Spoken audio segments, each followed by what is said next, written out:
Why do you still do it? Why are you still out here? Well, it goes back to the destiny thing. I made a bargain with it, a long time ago, and I'm holding up my end.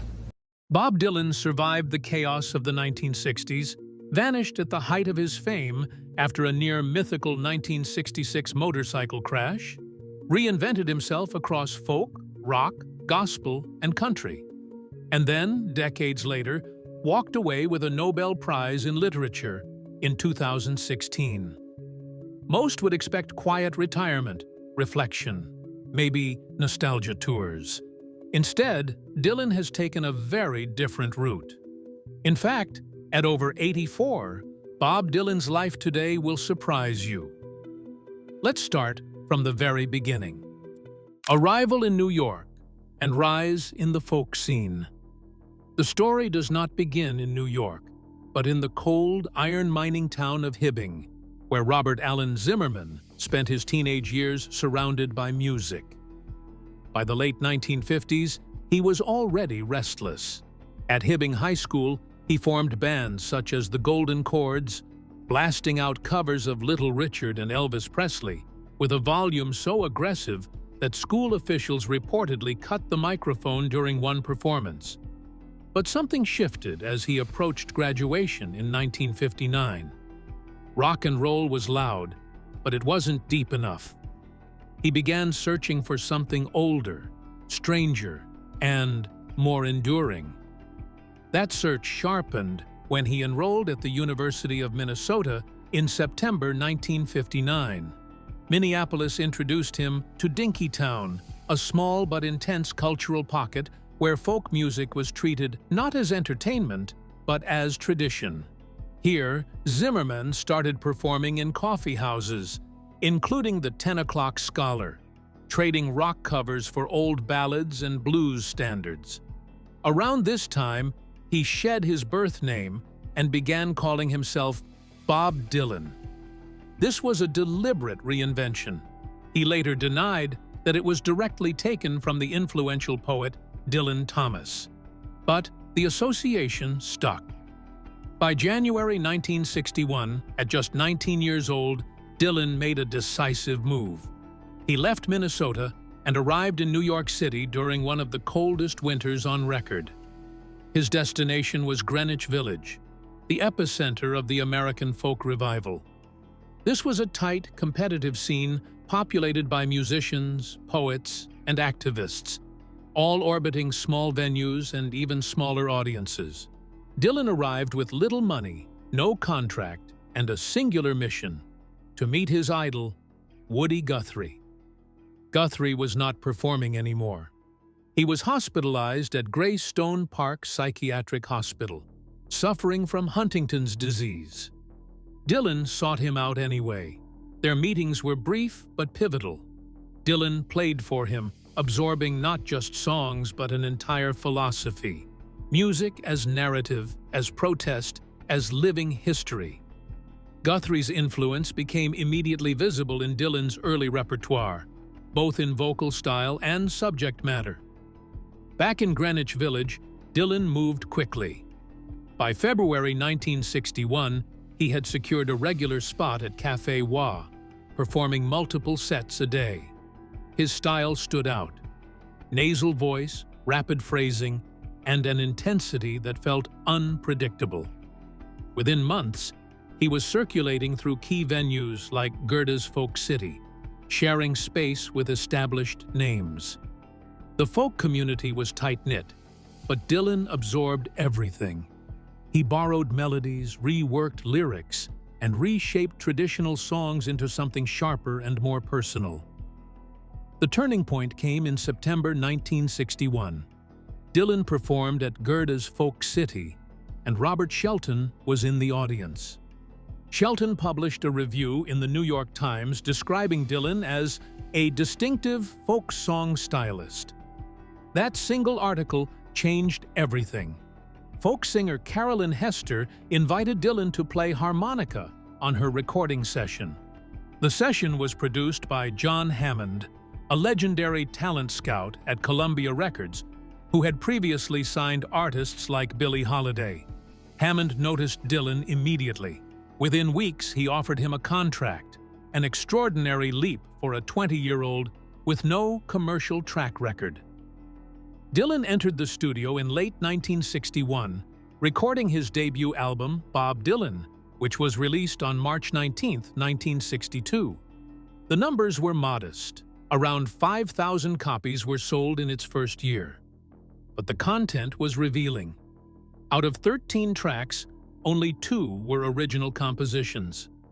The rest were traditional folk, blues, and gospel songs, signaling that Dylan was still positioning himself as part of a lineage rather than a breakout star. Yet even here, something was different. His interpretations carried urgency. By the end of 1962, Dylan's transformation was already underway. He had signed a management deal with Albert Grossman, a powerful figure who would guide his career through the decade. He also legally changed his name to Bob Dylan in August 1962, finalizing the identity he had been constructing since Minnesota. In less than 2 years, he had moved from a small-town teenager playing loud rock covers to a contracted recording artist embedded in the most influential folk scene in America. In a span of roughly 14 months, he relocated across the country, entered a closed musical community, connected with his idol, earned national press attention, secured a major record deal, and released an album.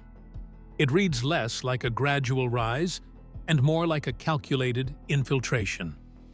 By the time the wider world began to notice, Bob Dylan was already in position. The voice of protest and cultural impact.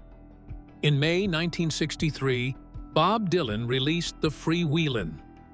Bob Dylan, and the shift was immediate, almost surgical.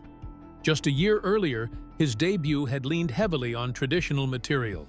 Now, at 22, he emerged as a songwriter with a distinct voice and agenda. Recorded between April 1962 and April 1963 in New York, the album contained 13 tracks, 11 of them original compositions. The commercial numbers were modest at first, but the cultural penetration was rapid. College campuses, coffee houses, and activist circles picked it up like a coded message finally decoded. At the center of that storm was Blowin' in the Wind, recorded in July 1962 and released on the album the following year. Structurally simple with 3 chords and a repetitive question format, it carried a weight far beyond its arrangement. The song asked 9 rhetorical questions about war, freedom, and human suffering, never offering direct answers. Within months, it was covered by over 100 artists, including Peter, Paul, and Mary, whose version reached number 2 on the Billboard Hot 100 in 1963. That cover sold more than 300,000 copies in its first week. Dylan's original became something else entirely, an anthem without ownership, echoing through rallies and gatherings tied to the growing civil rights movement. By August 28, 1963, Dylan was no longer just writing about change. He was standing inside it. At the March on Washington in Washington, D.C., where over 250,000 people gathered, Dylan performed Only a Pawn in Their Game and When the Ship Comes In. He shared the stage with Joan Baez, as well as civil rights leaders, including Martin Luther King Jr., who delivered his I Have a Dream speech that same day. Dylan was 22 years old, one of the youngest performers at the event, yet already positioned within a movement reshaping American law and identity. The momentum carried into 1964 with the release of The Times They Are A-Changin' on January 13th. This was Dylan at his most direct. The title track alone became a defining statement of the decade, addressing senators, parents, and critics with a warning: adapt or be left behind. Unlike the layered ambiguity of Blowin' in the Wind, this album was sharper, more confrontational. Songs like The Lonesome Death of Hattie Carroll detailed real events, the 1963 killing of a black barmaid by a white socialite, and named the injustice explicitly. Dylan wasn't just reflecting the times. He was documenting them in real time. Parallel to this rise was his collaboration with Joan Baez, already a major figure in the folk revival. Baez had been performing since the late 1950s and had a larger audience when she first brought Dylan on stage during her concerts in 1963. Their partnership was strategic and visible. They toured together, performed duets, and appeared at rallies.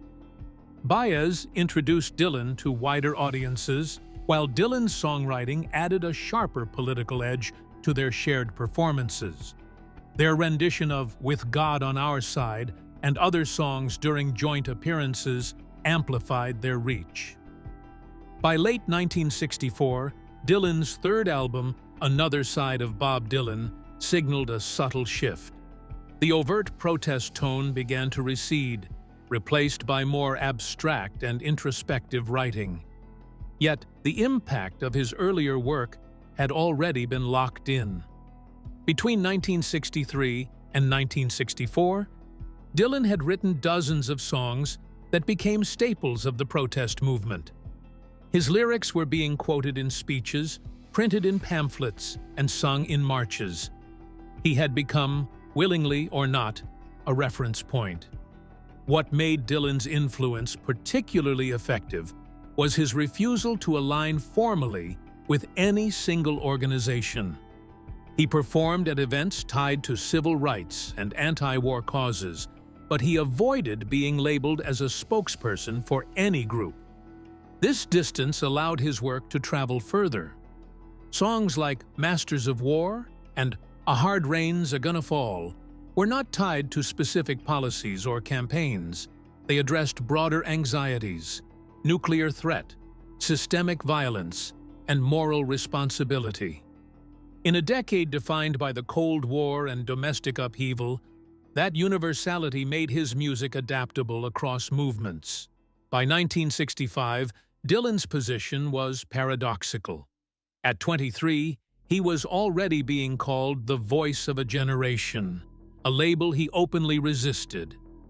In interviews, he deflected political interpretations and rejected the idea of leadership. Yet the data was clear. His songs were being performed at protests across the United States. His albums were selling steadily, and his influence was expanding internationally. Reinvention and the electric controversy. At 23, Bob Dylan had become the defining voice of acoustic protest music, but the constraints were tightening. Then, on March 22, 1965, he released Bringing It All Back Home, and the fracture line appeared instantly. The album was split into two. Side featured full electric backing, drums, bass, and electric guitar, while Side B returned to acoustic introspection.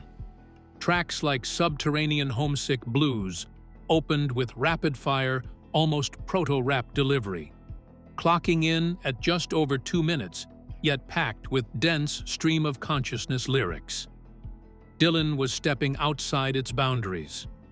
The recording sessions themselves told the story. Held in January 1965 at Columbia's Studio A in New York, Dylan worked with producer Tom Wilson and a group of session musicians, including Al Kooper. Kooper, not even scheduled to play organ, improvised the now famous organ line on Like a Rolling Stone later that year. The shift to electric instrumentation was deliberate. Dylan was no longer interested in being the archivist of folk tradition. He was rewriting the rules. Then came July 25, 1965. The setting, Newport Folk Festival in Rhode Island. He walked on stage not with an acoustic guitar, but with a Fender Stratocaster, backed by members of the Paul Butterfield Blues Band.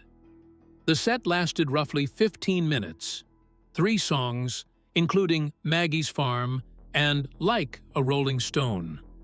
The reaction was immediate and fractured. Some cheered. Others booed. The backlash was not just about sound. It was about identity. Folk music in the early 1960s had positioned itself as authentic, grassroots, and politically engaged. Electric instruments, associated with commercial rock and roll, were viewed by many in that community as a dilution of that authenticity. Dylan's decision cut directly through that ideology. Within days, criticism surfaced in publications like Sing Out magazine, where editor Erwin Silber publicly questioned Dylan's direction. Dylan did not retreat. On August 30th, 1965, just over a month after Newport, he released Highway 61 Revisited. If bringing it all back home was the warning shot, this was the full assault. The album leaned heavily into electric rock, blending blues structures with surreal, expansive lyrics. It was recorded between June and August 1965, again at Columbia's New York studios, with producer Bob Johnston stepping in for key sessions. The sound was louder, sharper, and more aggressive. At the center of it all was Like a Rolling Stone, released as a single on July 20th, 1965. At 6 minutes and 13 seconds, it broke one of radio's most rigid rules. Songs were not supposed to exceed 3 minutes.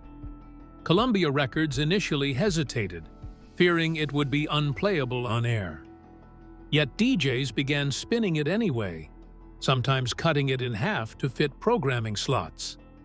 The song reached number 2 on the Billboard Hot 100, proving that audiences were willing to follow Dylan into unfamiliar territory. More importantly, its structure, with long verses, shifting tone, and no traditional chorus, redefined what a pop song could be. The lyrics of Like a Rolling Stone were equally disruptive. Instead of protest slogans or narrative storytelling, Dylan delivered a direct second-person address filled with ambiguity and confrontation. Lines like, "How does it feel?" were repeated not as a hook, but as an interrogation. It wasn't aimed at a specific political issue, it was aimed at disillusionment itself. Critics and musicians took notice. The Beatles, already global stars by 1965, cited Dylan's work from this period as a major influence on their own shift toward more complex songwriting. The divide between Dylan and the folk establishment widened further during his 1965 to 1966 tour. Backed by a full electric band, later known as The Band, he performed 2 sets each night, an acoustic first half followed by an electric second half. The pattern repeated across cities in the United States, the United Kingdom, and Europe. The reaction was consistent. Acoustic sets were welcomed. Electric sets were often met with hostility. The most famous moment came on May 17, 1966, at the Free Trade Hall in Manchester, where an audience member shouted "Judas" between songs. Dylan's response was immediate. "I don't believe you. You're a liar." He then instructed his band to play it loud. They launched into a blistering version of Like a Rolling Stone. By the end of 1966, the transformation was complete. Dylan was no longer operating within the expectations of the folk movement that had elevated him. He had absorbed its techniques, then abandoned its boundaries. Meanwhile, another drama was unfolding behind the scenes. Personal life, relationships, and private turn. By November 22, 1965, at the height of his electric controversy, Bob Dylan married Sarah Lowndes in a quiet ceremony on Long Island, New York. Sarah, who had previously worked as a model and secretary at Drew Associates, entered Dylan's world not as a public partner, but as a stabilizing force during one of the most chaotic periods of his career. Between 1966 and 1969, their family expanded quickly. Their first child, Jesse Dylan, was born on January 6, 1966. He was followed by Anna Dillon in 1967, Samuel Dillon in 1968, and Jacob Dillon on December 9, 1969. In addition, Dillon adopted Sarah's daughter from a previous marriage, Maria Lowndes, integrating her fully into the family. By the end of the decade, Dillon, still in his 20s, was a father of 5. The timing of this domestic shift intersected with another pivotal event: Dillon's motorcycle accident on July 29, 1966, near Woodstock, New York. The incident removed him from the relentless touring cycle that had defined his career. What followed was not just physical recovery, but a deliberate withdrawal. Dillon settled with his family in Woodstock, a small town that offered distance from both the press and the expectations of fame. Here he recorded extensively at home, including the sessions later known as the basement tapes, but, more importantly, he lived as a private individual rather than a public figure. This period marked a clear boundary. While his peers, artists like the Beatles and the Rolling Stones, were becoming global media phenomena, Dillon reduced his visibility. Between 1966 and 1974, he gave very few interviews and made limited public appearances. His focus shifted toward family life and controlled creative output. Despite this retreat, the marriage to Sarah Lowndes was not insulated from strain.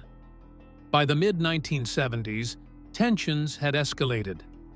In January 1975, Dillon released Blood on the Tracks, an album widely interpreted, though never officially confirmed, as drawing from personal upheaval within the marriage.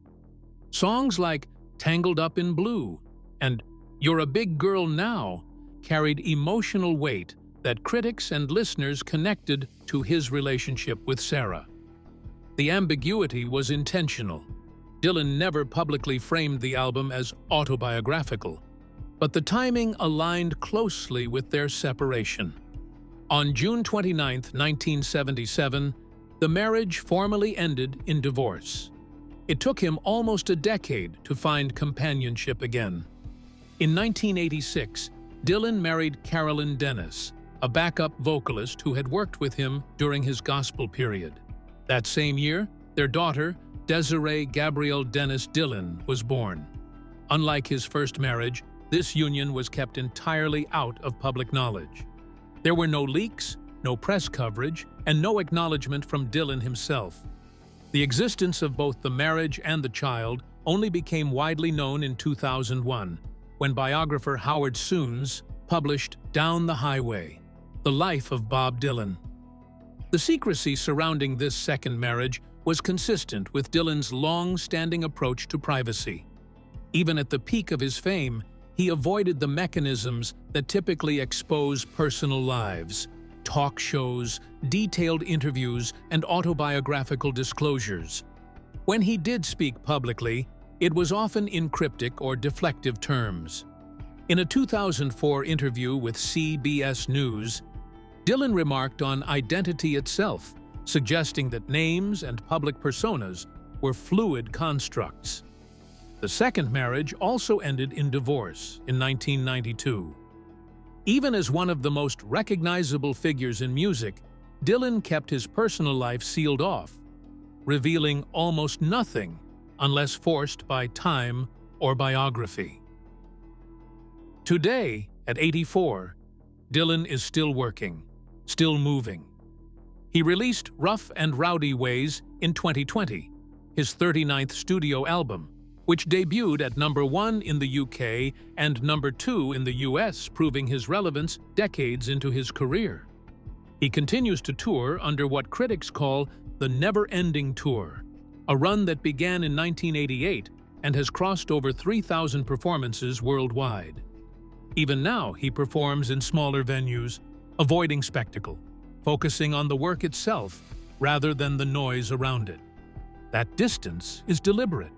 Dillon has long shown discomfort with fame, avoiding interviews, declining major appearances, and even skipping the 2016 Nobel Prize ceremony.